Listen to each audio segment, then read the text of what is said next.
23 जुलाई कल बिहार के कई जिलों में जोरदार छात्र आंदोलन हुए और कहीं कहीं इस आंदोलन ने उग्र रूप ले लिया। बेगूसराय,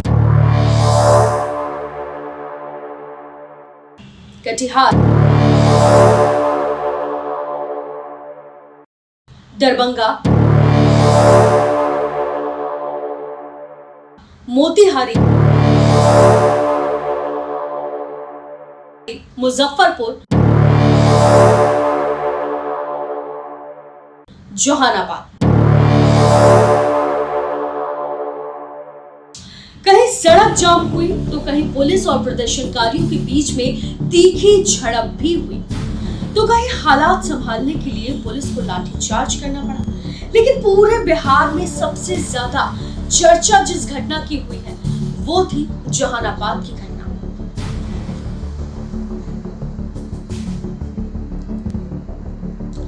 जहां पुलिस ने करीब 20 से 30 राउंड फायरिंग भी की। पुलिस का कहना है कि फायरिंग प्रदर्शनकारियों पर नहीं बल्कि भीड़ को तितर-बितर करने के लिए हवा में की गई। आखिर ऐसी कौन सी स्थिति बन गई थी कि पुलिस को ये कदम उठाना पड़ा? आइए पहले देखते हैं कि पूरे बिहार में 23 जुलाई को क्या-क्या हुआ। सुबह से ही बिहार के अलग-अलग जिलों में प्रदर्शन शुरू हो चुके थे। बेगूसराय में बड़ी संख्या में छात्र और अभ्यर्थी सड़कों पर उतर आए थे। कटिहार में भी प्रदर्शन के दौरान तनाव बढ़ा और प्रशासन ने मौके पर भारी पुलिस बल तैनात किया। दरभंगा में प्रदर्शनकारियों ने अपनी मांगों को लेकर जोरदार प्रदर्शन किया। हजारों छात्रों की भीड़ ने पुलिस की मुश्किलें बढ़ा दी। मोतिहारी में भी भारी संख्या में छात्र प्रदर्शन करते हुए नजर आए। मुजफ्फरपुर में भी हजारों की संख्या में लोग सड़कों पर दिखाई दिए। दिन चढ़ने के साथ साथ कई जगहों पर हालात तनावपूर्ण होते चले गए और कुछ स्थानों पर पुलिस और प्रदर्शनकारियों के बीच झड़प भी हुई। लाठीचार्ज और पथराव की घटनाएं भी सामने आई।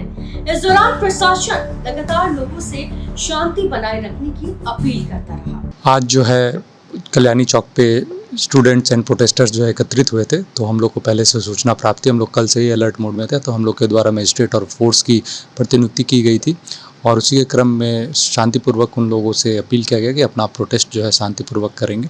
उन लोग के द्वारा शांतिपूर्वक प्रोटेस्ट किया भी गया और उसमें से कुछ डेलीगेशंस आए भी, यहाँ पे प्रोटेस्टर्स भी आए, स्टूडेंट्स भी आए और डेलीगेशन भी आया। हम लोगों से भी मिले और हम लोगों से उन्होंने जो अपनी बातें रखनी थी उन लोगों ने अपनी बातों को रखा है और हम लोगों ने उनसे अपील किया कि जो भी प्रोटेस्ट है विद ड्यू परमिशन और शांतिपूर्वक करने के लिए हम लोगों ने अपील किया। लेकिन जहानाबाद में स्थिति बाकी जिलों से अधिक गंभीर हो गई थी। जहानाबाद में प्रदर्शन के दौरान पुलिस और प्रदर्शनकारियों के बीच तनाव लगातार बढ़ता गया। सड़क पर भारी भीड़ थी, पुलिस बल की संख्या भी यहाँ पर मौजूद थी और इस बीच पथराव की घटनाएं शुरू हो गई। पुलिस का कहना था कि लगातार पत्थर फेंके जा रहे थे और हालात तेजी से नियंत्रण से बाहर जा रहे थे। इस स्थिति में पुलिस ने करीब 20 से 30 राउंड फायरिंग भी की। पुलिस के अनुसार ये फायरिंग किसी प्रदर्शनकारी को निशाना बनाकर नहीं की गई थी, बल्कि भीड़ को तितर-बितर करने के लिए और स्थिति को नियंत्रित करने के लिए ये फायरिंग हवा में की गई थी। अब सवाल यही है कि क्या हालात वास्तव में इतने गंभीर थे कि पुलिस को बंदूक का इस्तेमाल करना पड़ा? इस सवाल का जवाब जानने के लिए सुनिए जहानाबाद के पुलिस अधीक्षक ऊटा किरण ने इस घटना के बारे में आखिर क्या बताया। प्रोटेस्ट के दौरान क्या हुआ? छात्रों द्वारा उग्र प्रदर्शन किया क्या गया। मामला है? पूरा मामला ये आज जहानाबाद शहरी क्षेत्र में इन लोगों के द्वारा प्रदर्शन निकालने का सूचना तो दिया है, लेकिन इतना अचानक भीड़ आ गई है और अनरूली बन गई। 1 घंटे तक ये लोग पीसफुली निकाल रहे थे। उसके बाद जब ये लोग रेलवे काको मोड़ और रेलवे स्टेशन की तरफ आगे बढ़े हैं, वहाँ से रेलवे स्टेशन पटरी से पत्थर वगैरह मिला इन लोग, तो अनरूली बन गई एकदम क्राउड।